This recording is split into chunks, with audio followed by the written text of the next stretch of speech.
The contract of a lifetime. Stakes are very high on this job. The time and the money that I've invested in this is ridiculous.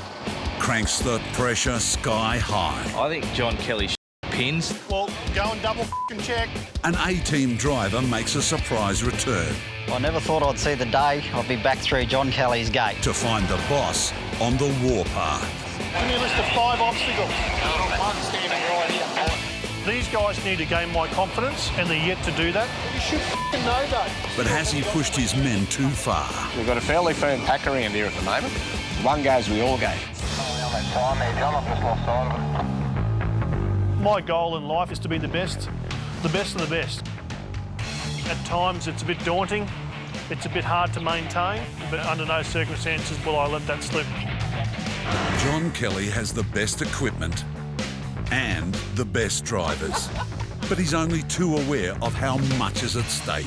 There is a massive chance of failure, and every single cent that I have has gone into this business. It's all or nothing. So far it's paying off, but that can change by the day. If this business all fell over, it'd be like cutting my heart out of my chest.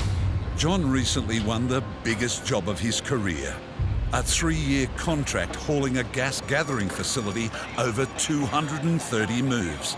It's a deal worth almost $100 million, but only if he delivers on every move. The MegaTruckers are about to tackle only the second move of the new contract, but it's the biggest.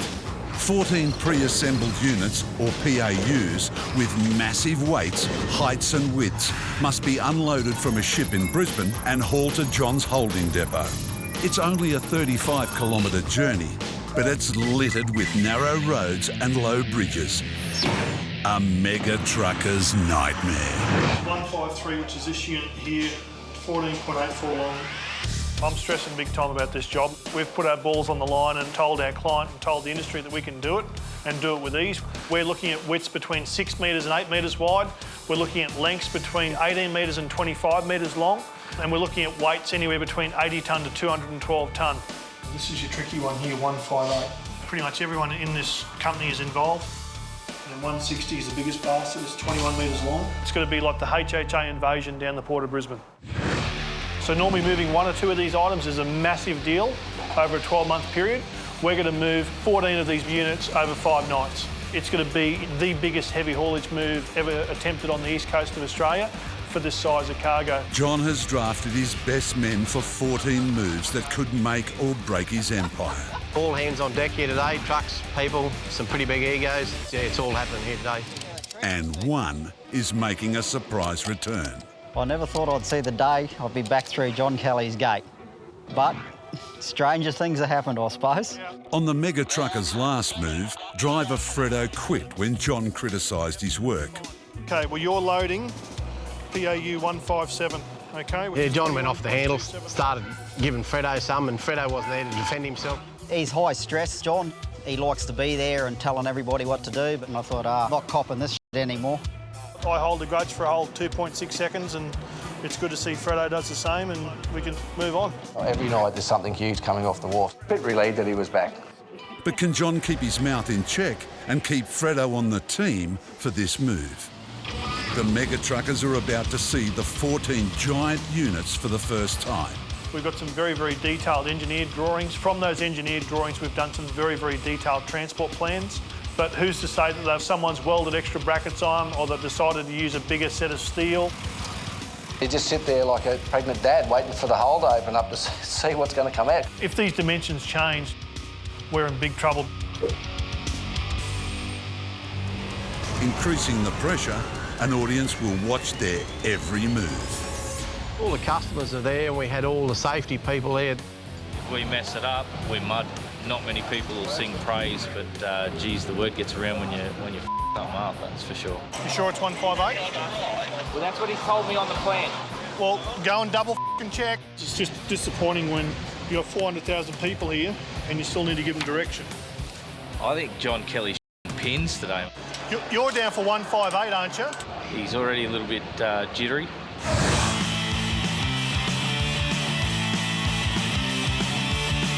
It takes all day to transfer the 14 huge pre-assembled units from the ship to John's trailers. We're nearing completion of day one and we're up to the last load, which was always going to be the most difficult to load. And I'm thinking, everything's gone too smoothly. Surely something's going to go wrong with this move.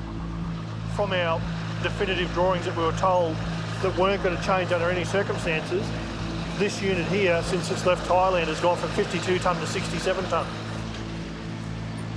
It's touching at the joint, so from the joint back to here, it's unsupported. If you go down, you'll actually overload that centre joint. It'll snap in this brake. Each weight has an individual setting, so we have to change the setting on this trailer, and it's not a 5-minute job. What we're going to do is actually widen the vessel carrier out another section of holes. So I've gone to the ship's captain, asked him for 40 minutes, and he's proper pissed off. We're going to take it off, recamber the trailer, and then put it back on. So we need about 25 to 40 minutes. To the boys' credit, they've just gone at it like an army. We've recambered that trailer, reset it, and we're back under the hook in less than 15 minutes. Just 1 foot, mate, nice and steady, please. 1 foot, nice and steady. The ship's captain should have had nothing to complain about. With the trailer reset, Keith and Fredo eased the pressure on the team by hauling the first 2 loads a night early. Psychologically, getting those extra 2 loads off the port was a big deal, but it's tip of the iceberg. Another successful mission. Tonight's task is to move 2 of the widest PAUs. But it's clear all's not well with the boss. You can see John getting a bit antsy. You can see the top of his head starting to glow red. And this time, it's not driver Fredo in the firing line. Do you get that height on those set of traffic lights down here? Freight Street? Where's Freight Street? Has anyone put a height measurement on the set of traffic lights at Freight Street? It's my fault that I didn't do it. Well, you should know, Dave. What obstacles have you got between here and there? Give me a list of 5 obstacles. I'm standing right in. You don't know your job. I'm letting all you guys do your own job, and you can't tell me 5 obstacles. Check this, have you checked that?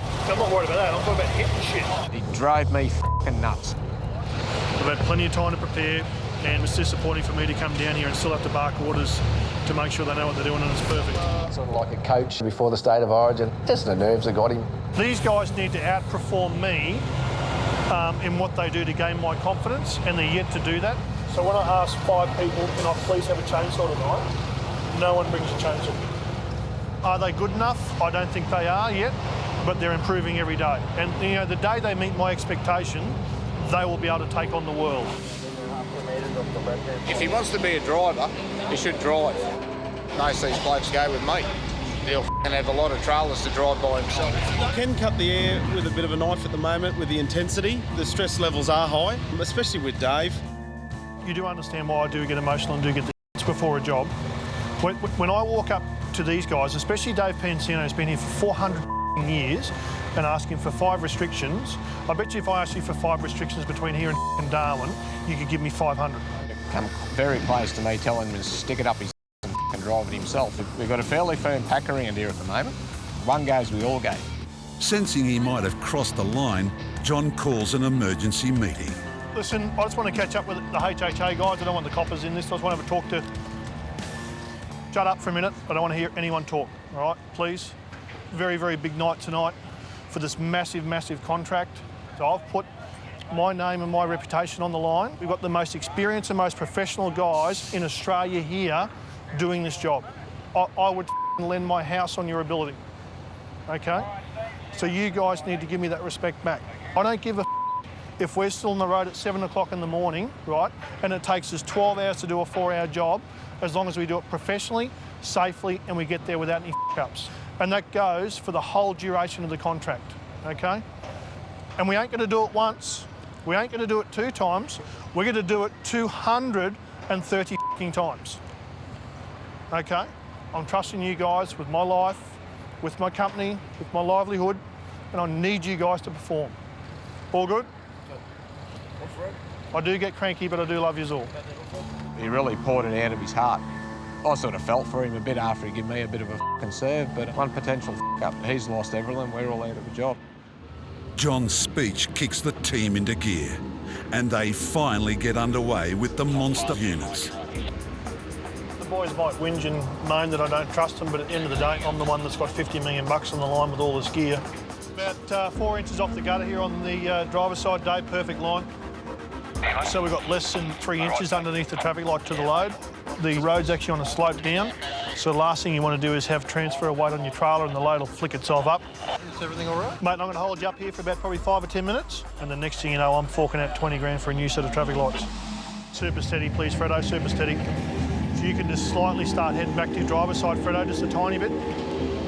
Steady. Steady, steady, very slowly.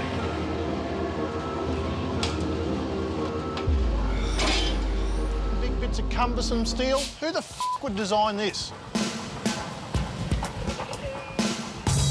Everything's running very, very smoothly until you come to the Paradise Road off-ramp. Lance, you jump out and hold the tape for me, please, mate. So trying to fit a 7.1 metre wide load through a 6.9 metre gap is pretty challenging. Super f***ing tight. The main legs were hanging over the side of the trailer, and the trailer height wasn't as high as the barrier height. Both feet are just touching the concrete barriers. The way we pick it up is the way we deliver it, and if there's a scratch, a blemish or a mark, we haven't done our job. Why don't we just go up? The MegaTruckers' only option is to raise the trailer hydraulically. With those platform trailers, and they're all plumbed hydraulically off one line. But that carries its own risk. If one of those hoses or one of those legs was to fail and the hose split, well, that trailer can come crashing down on that one side.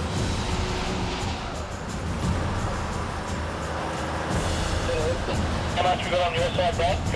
The last leg, mate, will be just hovering over the top. It'll be very close. I would have 1 inch. That's what we got. Hang on, Dave, stop. I'm looking at the left-hand side going, holy shit, we've got like literally a cigarette paper clearance under the barrier. So I've walked over the passenger side and we've got a cigarette paper on the passenger side, and I've gone, you've got to be kidding me. There's got to be an easy way to make money. Are you allowed to go forward at that, Brad? Yeah, mate, yeah, I'm all good. Go forward. Showing the left leg just a little bit back. That was probably the most challenging night of my life. Nerve-wracking, nail-biting times. It took us an hour and 50 minutes to travel 200 metres.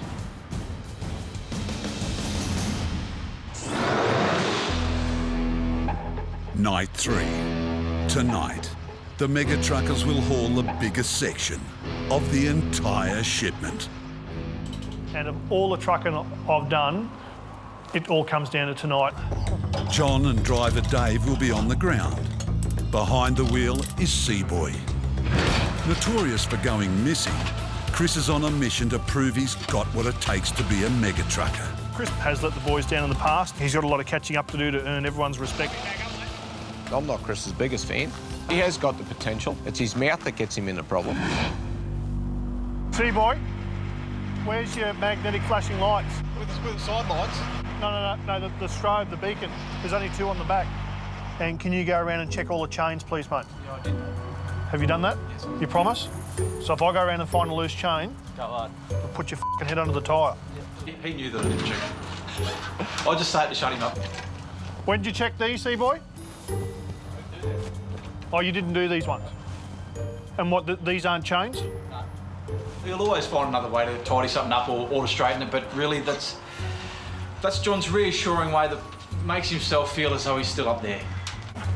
Double checking, triple checking. As I've always said, complacency ruins perfection, and there ain't no room for complacency when we're moving big cargo on a night like this. The biggest nightmare for Chris on this move is basically the Beaudesert Road Bridge. Clearance under the bridge is just shy of 6 metres. The load is 5.4 before it's even on the trailer. It's going to lower the trailer, mate. I can hear something dragging down me. Yeah, down. No, that's the dog's just dragging down him, honey.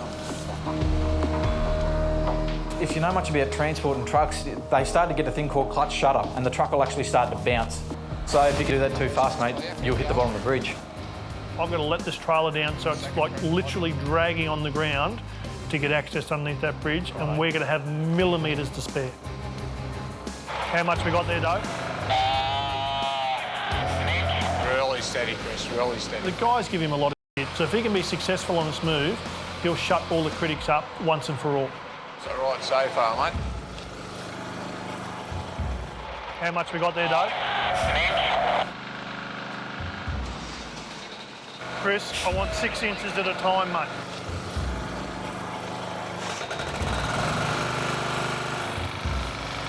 Start pulling it out to the right. Stay on that line, Chris. That was awesome being able to come under that bridge there. That probably saved us a good hour and a half. I would have had an absolute cigarette paper underneath those beams in the road getting underneath there. The last thing you want to do is end up on Channel 9 News for the wrong reasons because you've got a load wedged under the bridge. The Sea Boy's efforts tonight, he probably gets about a 8 out of 10. For Dave to give him an 8 out of 10, that's probably equivalent of anyone else's 9.5, realistically. And I'd like to see any other 25-year-old guy be put under that pressure, under those conditions, and perform as well. Fact. I was proud of myself. I was glad that it all went so well. Bit of reassurance that I still had it in me, I suppose. It was good to have it all parked up safely. With the biggest PAU out of the way, Boss John finally unleashes the piece of equipment he's been bragging about for months. It's a bit of a momentous occasion in my career tonight. It's when we first get to put this gold hopper to use. The Gold Hopper is the most high-tech trailer in the world. It has a remote control function, giving it invaluable manoeuvrability and a staggering load capacity of 45 tonnes per axle. Now, I've put my on the line in a very, very big way and taken a massive risk in investing so much money in the product. It cost John $6 million. He spent another $40,000 just to have it painted Heavy Haulage Australia blue. But he won't be the first person to haul it. That honour goes to veteran Brad. John's out there like a proud dad with his chest out there because he's told the world that he's invested $6 or $7 million in these trailers. We've had them at our camp now for a couple of months and we've been building them and making them and breaking them. We've got to make sure that we've plumbed them right, they stand up, they don't fall over, and just hopefully the night will go well. Can you come back hard over to your right, Brad? Hard as you can, please. Brad's very, very experienced, but he's never towed this gold hopper before in a loaded situation. It's got to be a big night. For it not to work or to fail us or let us down in any way, it's going to be a $6 million lemon sitting in the corner of a yard, I dare say. You got tail swing to spare back on the driver's side, Brad. No one knew how it was going to handle, and John was there, and he was up my ribs from start to finish. Biggest concerns for Brad tonight is not scratching my new trailer. That's rule 101.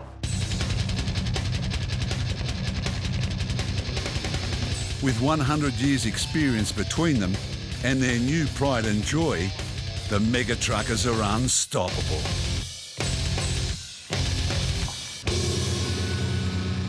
Had a good run, a real good run. This gold hopper trailer is very predictable and effectively cut an hour off the time tonight. Lap speed record tonight. Brad did an awesome job. Gold hopper's done an awesome job. It's really proved its worth and the job we've done, so very, very cool. The fifth and final night of the massive PAU move. You staying up there, Sonny? And the boss is ready to saddle up. We were shifting PAU 153 in width and in height. Very, very challenging. If all goes to plan tonight, the MegaTruckers will have pulled off the biggest heavy haulage move they've ever attempted. We've got the 14-axle gold hopper and the big gold digger, so I've got two very, very cool bits of kit that I'm just dying to get out in the highway and have a play with. Going to give the young fella a run to see how he goes. He's talked the talk all week, so he's going to have to walk the walk tonight. The first mistake he makes, I will tell him. Slow down, you f***ing lunatic! Here comes Junior. Wild horses would not keep me out of driving that truck tonight and moving this last load, and beyond everything, beating Brad's record time.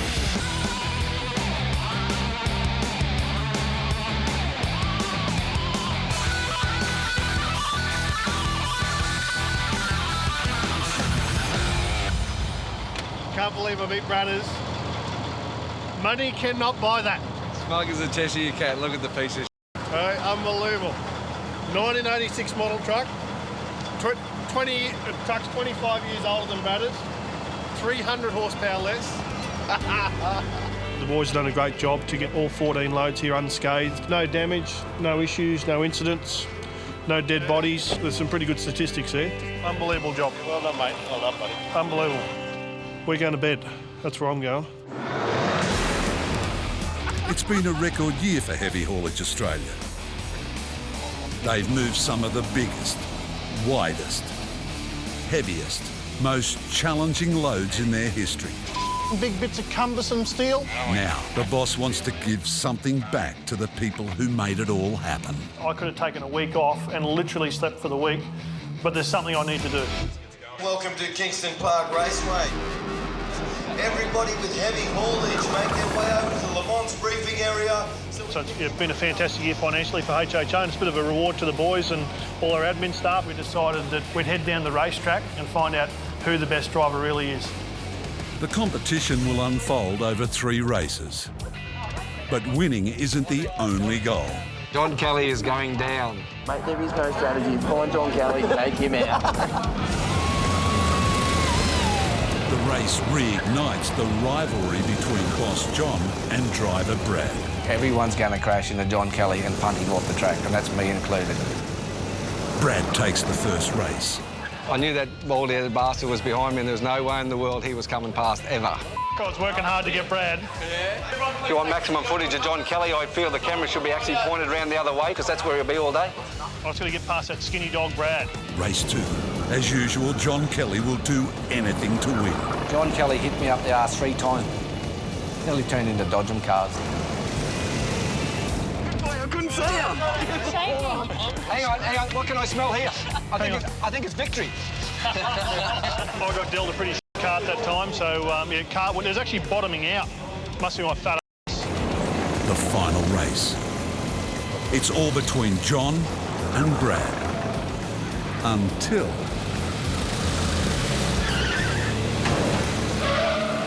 We both overcooked it. None of us could take the corner properly, and he started to slide, so I just give him a Liberace. It was like a big Daytona crash. Yeah. Oh, yeah. How you going, everyone? Thanks for coming today. It's our first annual Heavy Haulage Australia Drivers Challenge.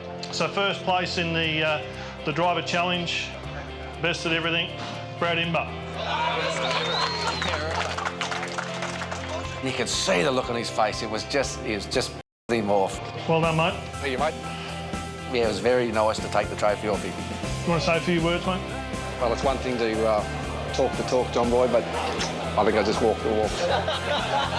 You're the official winner of the Drivers' Cup, and we got the Worst Driver Award.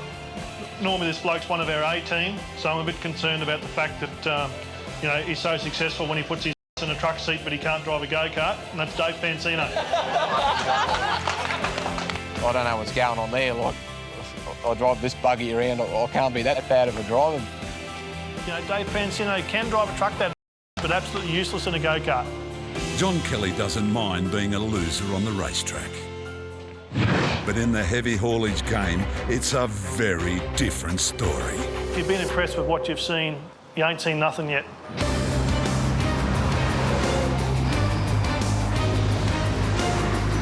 Shift a couple of 100 tonne there. You know, John's talking of shifting 1,000 tonnes. The cargo's going to get bigger, the challenge is going to get heavier, the stakes are going to be higher. This business is all about making money, looking good and rising to the challenge. John Kelly, he's 32. He's got another 30, 40, 50 years to piss people off in this industry. Who knows where he ends up? He could end up on Mars moving space shuttles around. Who knows? Bring it on. Bring it on. Bring it on. Bring it on.